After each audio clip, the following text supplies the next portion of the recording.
Hello everyone and welcome to this week's video, mercifully a little warmer than last week. Christians tend to make two errors about leadership. The first is to claim there is no place for it, that it's a secular tool, and that we should just concentrate on prayer and the sacraments. This, despite the fact that leadership is listed by Paul in Romans as a spiritual gift. Clearly Jesus and the apostles were exercising it in their ministries. The second error is to assume that church leadership is the same as that of any other organisation. The truth lies somewhere between the two. Leadership is vital for any organisation, not least the church, but the features of church leadership are very different to those exercised by someone managing a factory to make widgets. One hopes that emerges in discussions about strategy. It's always required in any organisation, unless that organisation has unlimited amounts of resources and it doesn't matter how you deploy them. It could be argued that the Church of England was fairly close to that position for much of its life. The culture was broadly Christian, so a steady stream of new recruits joined the church through baptism and later affirmed it through confirmation. Many of the clerics were the third children of the aristocracy, so didn't really need pensions or stipends. There seemed to be a lot of money at the disposal of local bishops from glebe land and historic assets, and they could spend it how they liked. The current shape of the palace here at Hereford is the result of decades of architectural vandalism by my predecessors. Bishop Biss and his wife spent millions in today's money creating the Great Hall and the Georgian wraparound of what was basically a medieval building. For hundreds of years, things just carried on as they always had. That all began to change in the 1960s. The tide of Christian culture started to go out quite rapidly. The church was slow to wake up to this.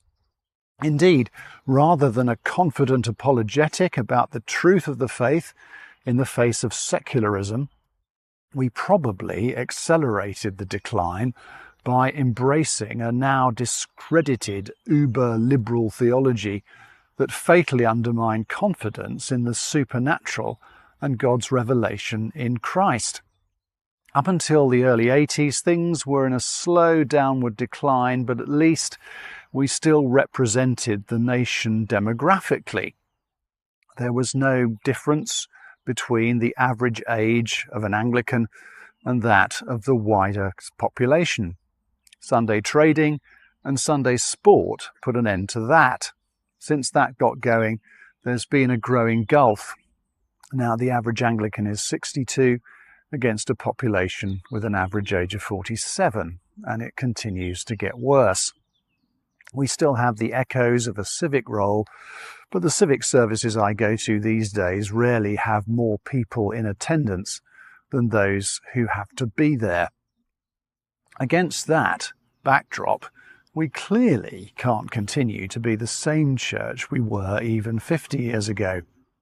Experience and research tells us that the sorts of churches who thrive in this new environment are those with conviction. We need to be more deeply spiritual, not less. Now, I hope the three values that emerged from our conversations about strategy over the last 4 years capture something of the church I hope we are becoming. The leadership of the diocese, lay and ordained, has discerned that we need to be communities that are Christ-like, prayerful, and engaged. We need to be places where we individually cultivate the character of Jesus Christ and relate to one another in the loving, humble way he told us to. We need to recognize in all humility that our clever strategic thinking alone is not going to cut it. That should drive us not to despair, but prayerful dependence. We have plenty of evidence in the stories of God's people that those who humble themselves and pray, see the Lord act in ways beyond imagination. And we seek to be communities that are engaged with those around us, serving their needs and acting as conveners and catalysts to join with others in that service of community transformation. Above all, we seek to grow for the sake of those who don't yet know Jesus Christ themselves. We should be asking the question all the time, how does what we do help others to become followers of Jesus? Not, how can we preserve this institution the way we like it? For me, that is the vision. Strategy is the steps we need to take to get from here to there. Now, I hope and pray that in 5 years, we'd have more active worshipping communities like that, not less. And that will require shifts in the provision of leadership, given the constraints on our resources. Future leadership will be a more obvious partnership between lay and ordained. It will involve raising our sights above the narrowly parochial to greater collaboration with our church neighbours.